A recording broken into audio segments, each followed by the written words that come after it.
नमस्कार विद्यार्थी मित्रांनो, इयत्ता 10वी इतिहास राज्यशास्त्र पाठ दुसरा इतिहास लेखन भारतीय परंपरा भाग दुसरा आपण पाहणार आहोत. पहिल्या भागामध्ये आपण पाहिलं भारतीय इतिहास लेखनाची वाटचाल आणि आता दुसरा भाग आपण पाहणार आहोत भारतीय इतिहास लेखन विविध तात्विक प्रणाली. मग या विविध तात्विक प्रणालीमध्ये काही प्रणाली आपल्याला दिलेल्या आहे.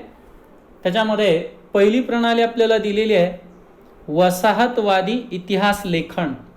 या वसाहतवादी इतिहास लेखनाचा अभ्यास ज्या वेळेला आपण करतो त्यावेळेला आपल्या असं लक्षात येतं की भारतीय इतिहासाचा अभ्यास आणि लेखन करणाऱ्या सुरुवातीच्या इतिहासकारांमध्ये बहुतांश ब्रिटिश अधिकारी आणि ख्रिश्चन धर्मप्रसारक आपल्याला पाहायला मिळतात.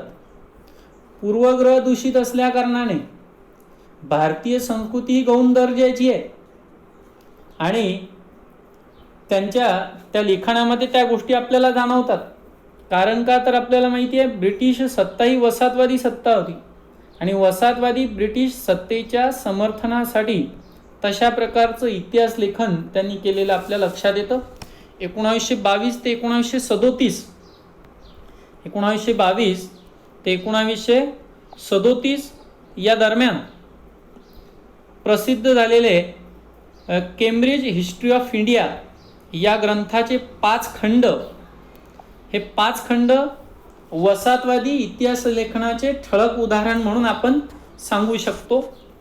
दुसरा भाग दिलेला आहे या भारतीय इतिहास लेखनामधल्या तात्विक प्रणालीतला प्राच्यवादी इतिहास लेखन. आता प्राच्यवादी म्हणजे काय? प्राच्यवादी म्हटलं म्हणजे युरोपातले जे अभ्यासक होते त्या अभ्यासकांमध्ये पूर्वेकडची संस्कृती, पौरात्य संस्कृती आणि पूर्वेकडचे देश यांच्याबद्दल कुतूहल जागृत झालेलं होतं. त्याबद्दल आदर होता, कौतुक होतं. असे काही अभ्यासक म्हणून त्यांना प्राच्यवादी असं म्हटलं जातं. या प्राच्यवादी अभ्यासकांनी संस्कृत आणि युरोपीय भाषांमधील साधर्माचा आधी अभ्यास केला. याच्या व्यतिरिक्त वैदिक वाङ्मय आणि संस्कृत साहित्याचा अभ्यास करण्यावरती त्यांनी भर दिला. त्यातूनच या भाषांची जननी असणारी एक प्राचीन इंडो युरोपीय भाषा होती अशी संकल्पना त्यांनी मांडली. या प्राच्यवादी इतिहास लेखकांमध्ये इसवी सन 1784 मध्ये सर विल्यम जोन्स यांनी कोलकाता येथे एशियाटिक सोसायटीची स्थापना केली आणि त्याद्वारे प्राचीन भारतीय वाङ्मय आणि इतिहासाच्या अभ्यासाला चालना दिली. त्यानंतर दुसरे प्राच्यवादी इतिहास लेखक होते फ्रेडरिक मॅक्स मुलर. या फ्रेडरिक मॅक्स मुलर या जर्मन अभ्यासकाचा प्रामुख्याने प्राच्यवादी अभ्यासकांमध्ये उल्लेख केला जातो. त्यांच्या दृष्टीने संस्कृत भाषा ही इंडो युरोपीय भाषा गटातली अति प्राचीन शाखा होती. हितोपदेश या संस्कृत ग्रंथाचा जर्मन भाषेमध्ये त्यांनी अनुवाद केलेला होता. The sacred books of the east या नावाने 50 खंड संपादित केले त्यांनी. याच्या व्यतिरिक्त ऋग्वेदाचं संकलन करण्याचं काम सुद्धा त्यांनी केलेलं होतं. ऋग्वेदाचा जर्मन भाषेमध्ये त्यांनी अनुवाद केलेला होता. अशा प्रकारे प्राच्यवादी इतिहास लेखन झालेलं आपल्या लक्षात येतं. यानंतर तिसरी तात्विक प्रणाली आपल्याला पाहायला मिळते राष्ट्रवादी इतिहास लेखन. राष्ट्रवादी इतिहास लेखन म्हणजे काय? तर 19व्या आणि 20व्या शतकामध्ये इंग्रज शिक्षण पद्धतीमध्ये जे लोक शिकून तयार झाले अशा भारतीय इतिहासकारांच्या लेखनामध्ये भारताच्या प्राचीन वैभवाचा अभिमान आणि भारतीयांची त्यांच्या आत्मीयतेची जाणीव जागृत करण्याकडे त्यांनी लक्ष केंद्रित केलेलं दिसून येतं आणि त्या अनुषंगाने जे लिखाण झालं त्याला राष्ट्रवादी इतिहास लेख असं म्हटलं जातं. महाराष्ट्रातील राष्ट्रवादी इतिहास लेखनाला विष्णुशास्त्री चिपळूणकर यांच्यापासून प्रेरणा मिळालेली आपल्याला दिसते. त्यांच्यापासून प्रेरणा घेऊन ब्रिटिश अधिकाऱ्यांनी लिहिलेल्या प्राचीन भारताच्या पूर्वग्रह दूषित इतिहासाला त्यांनी विरोध केला. अनेक अशा इतिहासकारांनी सुद्धा त्यांच्यापासून प्रेरणा घेऊन तशा प्रकारचा इतिहास मांडलेला आपल्याला लक्षात येतो. अशा राष्ट्रवादी इतिहास लेखन करणाऱ्या काही इतिहासकारांची नावं आपल्याला दिसून येतात. त्याच्यामध्ये महादेव गोविंद रानडे आहेत, रामकृष्ण गोपाळ भांडारकर, विनायक दामोदर सावरकर, राजेंद्रलाल मिश्र, रमेशचंद्र मुजुमदार, काशीप्रसाद जयस्वाल, राधाकुमुद मुखर्जी, भगवानलाल इंद्रजी, वासुदेव विष्णू मिराशी, अनंत सदाशिव आरतेकर ही काही राष्ट्रवादी इतिहासकारांची नावं आपल्याला उदाहरणादाखल या ठिकाणी घेता येतात. The rise of the Maratha power या ग्रंथामध्ये महादेव गोविंद रानडे यांनी मराठी सत्तेच्या उदयाची पार्श्वभूमी मांडलेली आहे. मराठी सत्तेचा उदय म्हणजे अचानक पेटलेला वणवा नाही, तर त्यांची सामाजिक, सांस्कृतिक आणि धार्मिक क्षेत्रातली तयारी बराच काळ महाराष्ट्रामध्ये चालू होती. अशा गोष्टी the rise of the Maratha power या ग्रंथामध्ये न्यायमूर्ती महादेव गोविंद रानडे यांनी मांडलेल्या दिसतात. इतिहास लेखन, भाषाशास्त्र, व्युत्पत्ती, व्याकरण अशा अनेक विषयावरती मूलभूत संशोधन करणारे आणि मराठी भाषेतून लेखन करणारे इतिहासकार म्हणून राजवाडे जे आहेत ते परिचित आहेत. विश्वनाथ काशीनाथ राजवाडे आपला इतिहास आपण लिहिला पाहिजे याचा पुरस्कार त्यांनी केला. मराठ्यांच्या इतिहासाची साधनं असा शीर्षक असणारे 22 खंड त्यांनी संपादित केलेले आहेत. त्यातल्या ज्या प्रस्तावना आहेत या अत्यंत अभ्यासपूर्वक असलेल्या आपल्याला दिसतात. त्यांच्या लिखाणातून, त्या खंडामधून त्यांनी आपली विचारसरणी मांडलेली दिसते की इतिहास म्हणजे काय, तर इतिहास म्हणजे भूतकालीन समाजाचं सर्वांगीण समग्र स्वरूपाचं जीवन दर्शन. मग ते केवळ राजकीय घडामोडी, सत्तांतरासाठी केलेली कट कारस्थानं किंवा युद्ध यांच्याच हकीकती नाही, तर अशा प्रकारे भूतकाळामध्ये समाजाच्या सर्वांगीण विकासासाठी सर्वांगीण समग्र स्वरूपाचं जीवन दर्शन म्हणजे इतिहास, अशा प्रकारेचं लिखाण हे त्यांनी केलेलं आपल्याला दिसतं.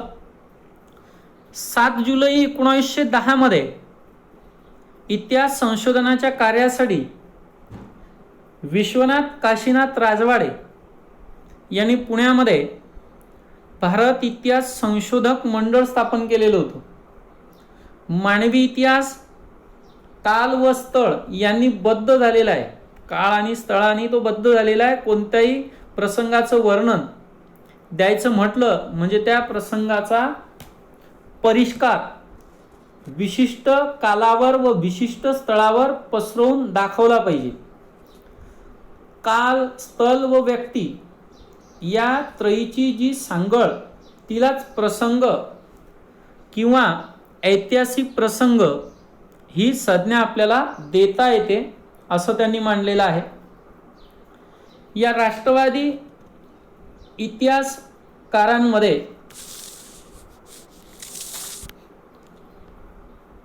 स्वातंत्र्यवीर सावरकर यांची सुद्धा महत्त्वाची भूमिका आपल्याला पाहायला मिळते. यांनी सुद्धा राष्ट्रवादी इतिहास लेखनाचं काम केलेलं आपल्याला पाहायला मिळतं. राष्ट्रवादी इतिहास लेखनाचा प्रभाव त्यांच्या लिखाणामध्ये सुद्धा जाणवतो. ब्रिटिशांविरुद्ध दिलेल्या स्वातंत्र्य लढ्याला प्रेरणा देण्यासाठी राष्ट्रवादी इतिहास लेखनाचा उपयोग झालेला दिसतो. त्याच्यामध्ये स्वातंत्र्यवीर विनायक दामोदर सावरकरांनी the Indian war of independence 1857 1857चे स्वातंत्र्य समर हे पुस्तक अत्यंत महत्त्वाचं आहे. त्याच्यासाठी राष्ट्रवादी इतिहास लेखनाच्या प्रभावामुळे प्रादेशिक इतिहास लिहायला सुद्धा चालना मिळाली. अशा प्रकारे आपल्या भारतीय इतिहास लेखनामध्ये अशा या तात्विक प्रणाली आपल्याला पाहायला मिळतात. नंतरच्या काळामध्ये स्वातंत्र्योत्तर काळामध्ये सुद्धा इतिहास लिखाण झालेलं आपल्याला दिसतं. या स्वातंत्र्य काळातील इतिहास लेखन कशा पद्धतीचं होतं ते आपण बघू. आपण एकीकडे बघतो की राजघराण्याच्या इतिहासावरती भर देणारे इतिहास लेखन केले जात असताना सांस्कृतिक, सामाजिक, आर्थिक इतिहासही लिहायला सुरुवात झालेली दिसते.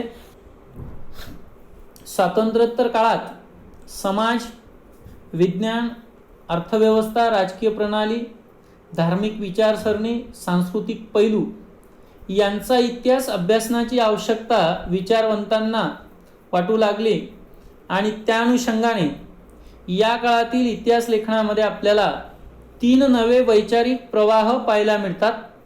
ज्याच्यामध्ये पहिला प्रवाह दिलेला आहे मार्क्सवादी इतिहास, दुसरा दिलेला आहे वंचितांचा इतिहास सब ऑल्टर्न आणि तिसरा दिलेला आहे स्त्रीवादी इतिहास.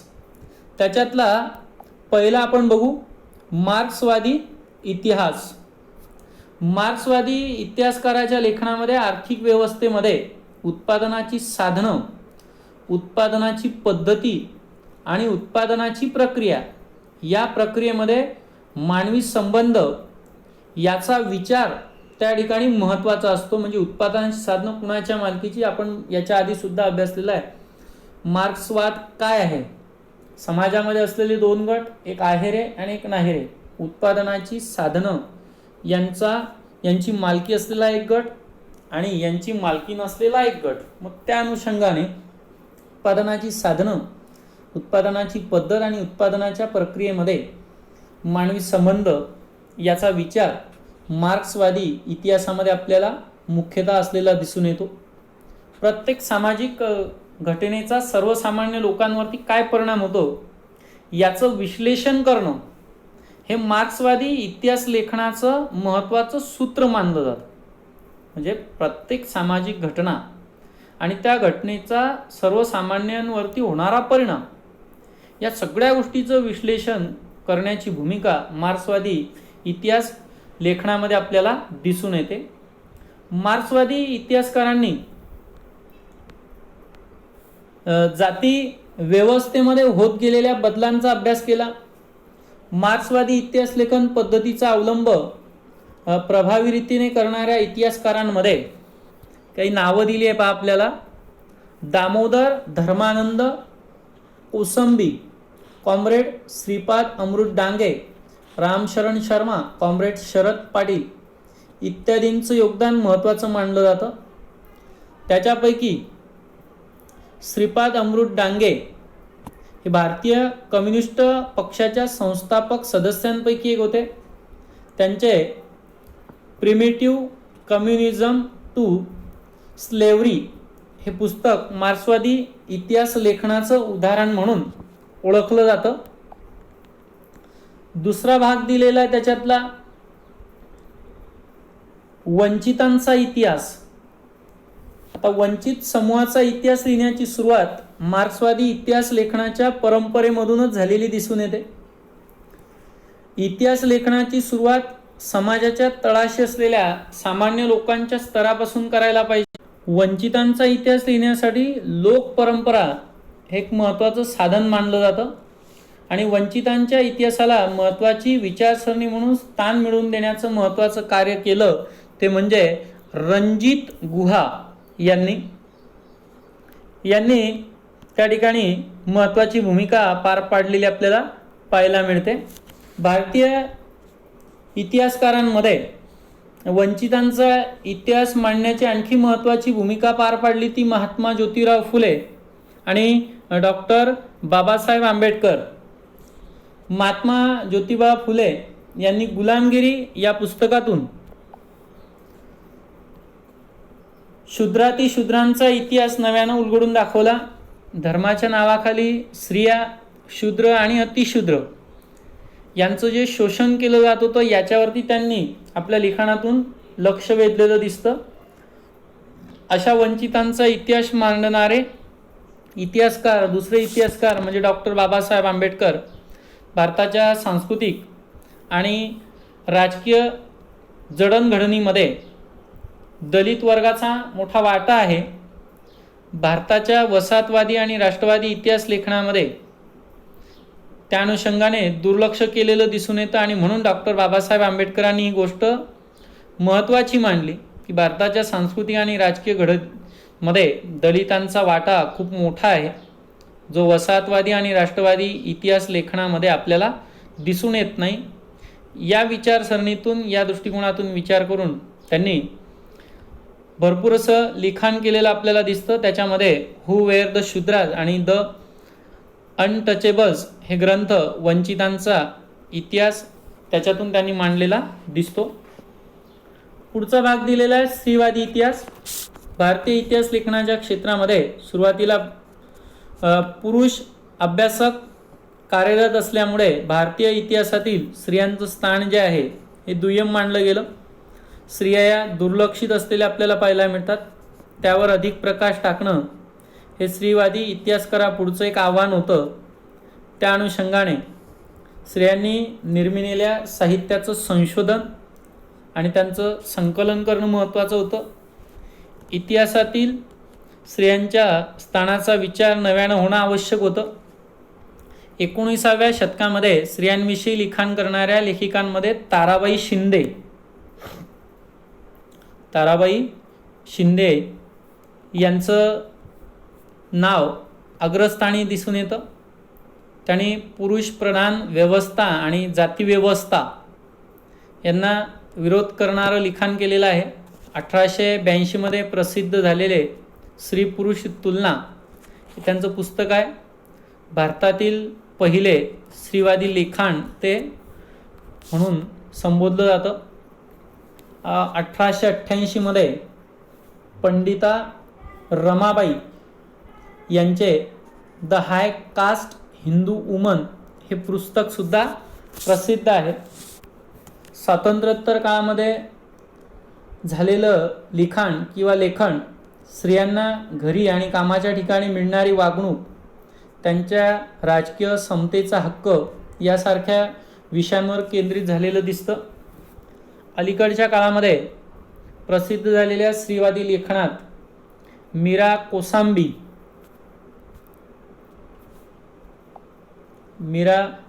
कोसांबी यांच्या crossing thresholds, feminist ages in social history या पुस्तकाचा उल्लेख आपल्याला करता येईल. त्यात महाराष्ट्रातील पंडिता रमाबाई, भारतातील पहिल्या कार्यरत महाराष्ट्रातल्या पंडिता रमाबाई याच्या व्यतिरिक्त भारतातील पहिल्या कार्यरत श्री डॉक्टर रखमाबाई यासारख्या स्त्रियांच्या जीवनावरील निबंध आहेत. महाराष्ट्रामध्ये दलित स्त्रियांच्या दृष्टिकोनातून सामाजिक वर्ग, जात या गोष्टी या संदर्भात, या बाबींच्या संदर्भामध्ये लेखन केलं गेलेलं आहे. त्याच्यात शर्मिला रेगे यांचं लेखन महत्त्वाचं आहे. Writing caste, writing gender, reading Dalit women's testimonies यामध्ये दलित स्त्रियांच्या आत्मचरित्रावर त्यांनी लिहिलेल्या निबंधाचं संकलन आपल्याला पाहायला मिळतं. तसंच इतिहास लिहिणाऱ्यांमध्ये सर यदुनाथ सरकार